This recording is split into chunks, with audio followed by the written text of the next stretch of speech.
The marine iguana exists as a biological contradiction, a reptile that rejected the limits imposed by its own lineage. Reptiles are traditionally bound to land, to warmth, to sun-soaked surfaces and terrestrial food sources. The marine iguana, however, crossed a boundary that evolution rarely allows to be breached. It entered the ocean not as a temporary refuge, but as a primary source of survival. This single decision, repeated over millions of years, reshaped every aspect of its existence. The story begins with isolation. When ancestral iguanas first reached the Galapagos, they arrived in a world stripped to its essentials. Volcanic rock dominated the landscape, soil was thin and unstable, vegetation sparse and unpredictable.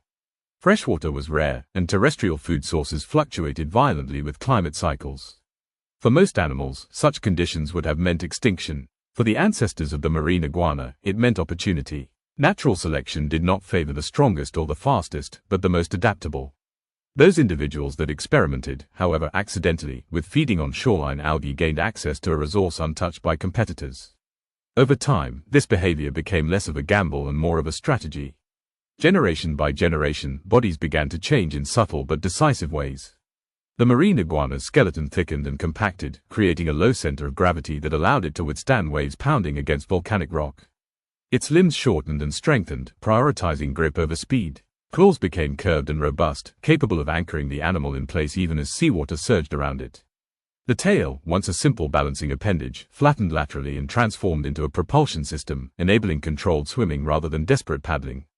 Internally, the changes were even more radical. Reptilian physiology is notoriously ill-suited to salt intake, yet the marine iguana evolved specialized nasal salt glands that actively remove excess sodium from the bloodstream. These glands operate continuously, allowing the animal to drink seawater indirectly through its food without suffering lethal dehydration. The violent expulsion of salt crystals through the nostrils is not a curiosity, but a visible reminder of constant physiological labor. Thermoregulation became the defining challenge of the marine iguana's life. Cold ocean currents drain body heat with alarming speed, reducing muscle efficiency and reaction time. To counter this, the marine iguana developed a behavioral dependence on the sun. After every feeding dive, it returns to land and remains motionless for extended periods, absorbing heat through dark, melanin-rich skin. This is not rest, it is recovery. Without these basking sessions, survival would be impossible. The animal's metabolism adapted accordingly. Marine iguanas operate on razor-thin energy margins. Algae, while abundant, offer limited caloric value. Every movement, every dive, every territorial display must be energetically justified. Waste is punished by starvation. Efficiency is rewarded with longevity. Even at this early stage of its evolutionary journey, the marine iguana had already committed fully to a path from which there was no return. It was no longer simply a land reptile that occasionally entered the sea.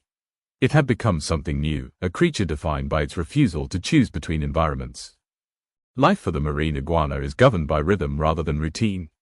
Tides, sunlight, water temperature, and seasonal climate patterns dictate behavior with unforgiving precision.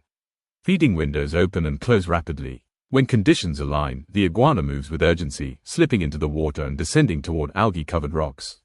Underwater, the world becomes hostile. Visibility fluctuates, currents shift unpredictably, and oxygen becomes a finite resource. Larger individuals dominate this space, capable of diving deeper and remaining submerged longer. Smaller iguanas are restricted to shallow zones, scraping algae exposed at low tide or feeding opportunistically between waves. This size-based hierarchy is not enforced through aggression but through physics. Feeding itself is a mechanical act refined by evolution. The marine iguana clamps its jaws against stone and pulls, stripping algae in efficient motions. Teeth are blunt and tightly spaced, optimized not for tearing flesh but for harvesting plant matter resistant to removal. Each bite is deliberate, conserving energy while maximizing intake. Social structure among marine iguanas defies simplistic classification. Outside the breeding season, they appear tolerant, even communal, clustering together on warm rocks. This behavior is less social bonding and more thermodynamic strategy. Proximity reduces heat loss and increases collective efficiency. During breeding season, however, tolerance dissolves into ritualized competition. Males establish territories not through violence but through presence. Elevated posture, head-bobbing displays, and body orientation communicate dominance.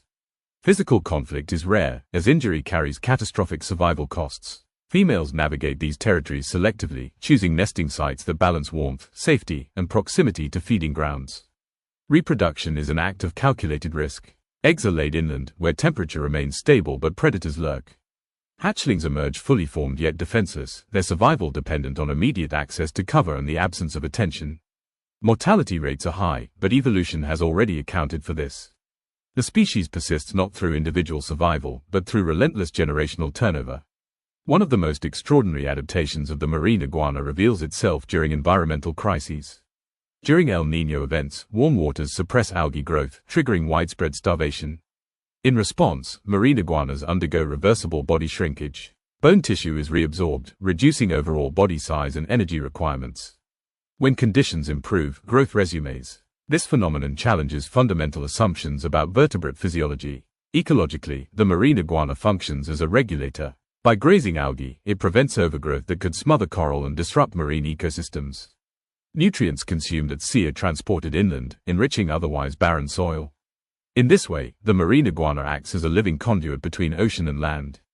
Its presence stabilizes systems far larger than itself. Remove the marine iguana, and the consequences ripple outward, altering shoreline ecology, nutrient cycles, and species interactions. It is not merely a resident of the Galapagos, but a structural component of its ecological architecture. In the modern era, the marine iguana faces pressures that evolution did not prepare it for. Climate change alters ocean currents with unprecedented speed, destabilizing the delicate balance upon which algae growth depends.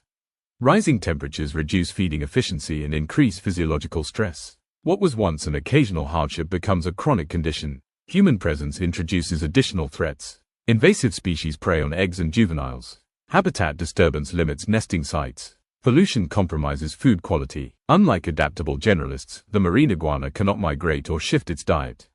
Its specialization, once a triumph, now becomes a liability. Conservation efforts attempt to mitigate these impacts through strict regulation and ecological monitoring. The marine iguana has become an emblem of evolutionary biology, studied not merely as a species but as a lesson. It demonstrates the power of natural selection when constrained by necessity, and the fragility of that success when conditions change too rapidly. To observe a marine iguana today is to witness a lineage balanced on a knife edge. Every basking session, every dive, every breath expelled in a burst of salt is part of a survival equation refined over millions of years and threatened within decades. It is not an animal that inspires affection through beauty or familiarity. It inspires respect through endurance. The marine iguana does not conquer its environment. It negotiates with it endlessly, accepting nothing, yielding nothing, surviving through precision rather than force. As long as volcanic rock meets cold ocean water, the marine iguana will persist, unmoving yet dynamic, ancient yet vulnerable. It is evolution made visible, not as a triumphal march, but as a continuous struggle against the boundaries of possibility.